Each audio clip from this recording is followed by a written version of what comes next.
Alright. Hello YouTube. What is happening? This is kind of a long time coming on this video. I've actually had this knife for almost 3 weeks. And I was only going to borrow it from my buddy for about a week, but I've had a lot going on with work and some other stuff in my private life. Anyway, finally sitting down and doing this because I got to get this knife back to my buddy. This is a fun one because it's a lot easier to do these reviews when you dig, when you're really into whatever it is that you're reviewing. And I'm really into this knife. This, give you a view of it here. This is from a maker named David Mosier. Now, I don't know if I'm pronouncing his name right. It might be Mosier, it might be French, I'm not sure. David's American, though. He's a knife designer. He's been making knives for quite a few years now, since the mid-90s, 96, right around there. And he's been doing them by hand. This particular knife has not been CNC'd. It wasn't cut from blanks or anything like that. This was a complete custom-made, handmade custom knife. And when you know that, when you realize that, and you look at this thing, and you hold it, and you flip the action, and you take a good look at it, it really makes you, and the tolerances that are built into it, it really makes you appreciate the art of custom knife making. This guy has done it to a T.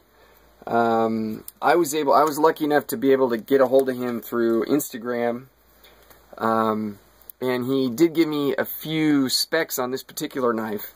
I don't know if he misunderstood, or if there was a miscommunication, but he didn't actually have the name of this knife. It's an older one, and it's before some of his newer manufacturing techniques that he started using.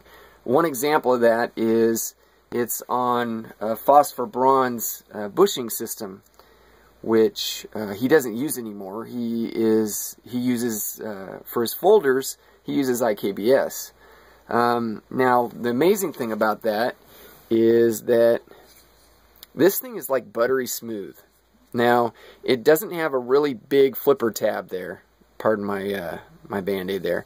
It doesn't have a big flipper tab, as you can see. But it flips very easily. And as you can see, it is buttery smooth. The detent is just perfect. Oh, it's not going to... I'm kind of going against gravity, or not using gravity here. Give you another view of that flip. It just... I mean, it's not like you break the detent and you know it's going to flip open every time. It's not like that. But now that this thing's broke in, it is just absolutely smooth. It's kind of a light switch, I guess is what they call it. You do like a light switch effect on the tab, and it's going to open. I mean, it opens every time.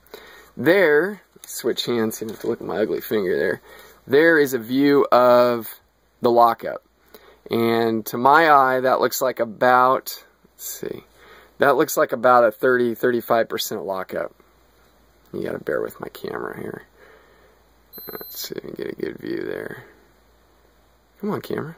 Cooperate. Well, that's too bad. That's not going to work. Okay, there we go. Yeah, as you can see, the lockup on that is just awesome. You can also see that it is a pretty substantial knife. Let me give you a view of it here. Alright, so we're looking at tip to butt there at about 8.5, a little over 8.5 inches. Maybe 8 3/4, almost 8 3/4. The blade itself is right around just shy of a 4-inch blade. He says that his knives are tactical folders. As you can see, it's got a wicked recurve in it. The blade on this one, I believe, is, I think he said it's CPM 154. Let's see, I wrote it down somewhere here. Give me just a second here. Yeah, CPM 154. As you can see, the carbon fiber that's on here is just absolutely gorgeous. You can see, yeah, that's a good view of it there. You can see the texturing there. I mean, it's a smooth texture, but it's got like a three-dimensional depth to it. And it's just gorgeous. The knife is entirely titanium. As you can see, it's got separate titanium bolsters there. You can see that. A flow-through design. Titanium clip. And like I said, CPM 154 on the blade. Now, the only thing on this that isn't titanium, metal-wise, is the blade and the screws. Everything else is titanium on this. As you can see, his maker's mark there. David Mosier knives. I'll give you a view of the back size. You can see this is number 15. And I think he did them in lots of 25. This particular knife was made exclusively for a site called Knife Art. I don't know if you've seen that. If you haven't checked them out, you should go online, check them out. There we go. Get this thing to zoom in there. That is a wicked, wicked recurve. Super sharp blade, and I've really enjoyed playing around with this sucker. Now, he doesn't use the carbon fiber that's on this particular knife anymore, he told me. But when he did use this, he got it from a company site called Black Site. And I'm sure some of the knife makers out there and some of you knife enthusiasts will have heard of them before. They're actually the only manufacturer of marbled carbon fiber, which you're seeing a lot more of right now. A lot of makers are using it. I don't have a picture right now, but you'll know it when you see it that it's a marbled carbon fiber. They get their carbon fiber in bulk from the aerospace industry and the military aerospace industry, which is kind of a neat fact. They supply many knife makers. A few of them are, let's see, Les Voorhees, Les George, Jason Smith, and Jeremy Marsh. So that's just a few of the names that Black Site has supplied carbon fiber for. The only downside I've found so far on this knife is the availability of these things. From the manufacturer, if you were to buy it get on David's books and buy it from him, you're looking at about between a $600 and $700 knife, which is, for a complete custom, is just unheard of. The problem is his books are impossible to get onto. It's my understanding that, I think a lot of you guys know Jim Skelton. He wants to get on his books, but I think there's a backlog of like 2 years or something like that. And he does them in small lots. Now, the way around that is he has done a few collaborations. One of them was with Boker Plus, and Boker Plus made a knife. Now, I didn't write it down, but I think it's called the Trigonaut, and it's not on this picture I'm about to show you. But here is an example of a Trigonaut. Now, the bottom one is the Trigonaut, and the top one is what it's based on, the David Mosier knife. As you can see, they're really close. I mean, the design is, identical. Obviously, the materials are different. Boker Plus is probably a 440C or something like that with some contour G10. But it's a nice knife, and I believe you can get them for less than $50 with a what do you call it, sheath? I'm drawing a blank. Anyway, comes with a sheath and all that good stuff. And that's by Boker Plus. Now, another one for you fans out there of Spyderco. Spyderco made a knife designed by Lacey Szabo, and it's called the Szabo by Spyderco. It's like almost a 5-inch blade. It's just a honking, just a huge sucker.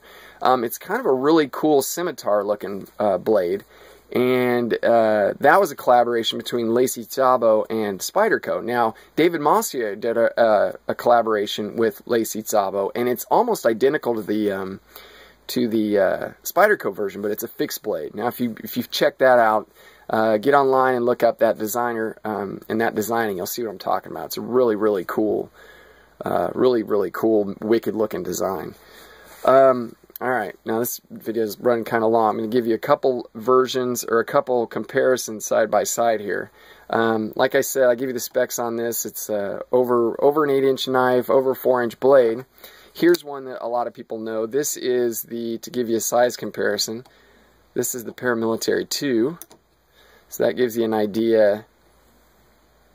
Now, because this camera's at an angle, it makes it look a little bit bigger than it is. But it's kind of, let's see if we can do it this way. It is kind of dwarfed by the David Mosier. Blade-wise, it's, you can't tell from here, but it's about a ½ inch longer. So that gives you an idea there. And then we'll put another one in here because this is my favorite everyday carry. This is just probably the best, one of the best flippers ever made. Ding. ZT801, 0801. So that gives you another idea of the size there.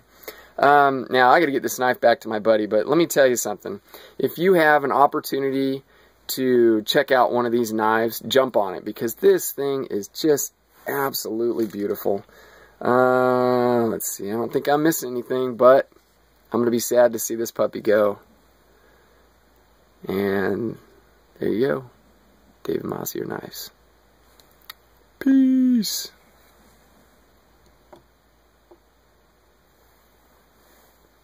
Ooh.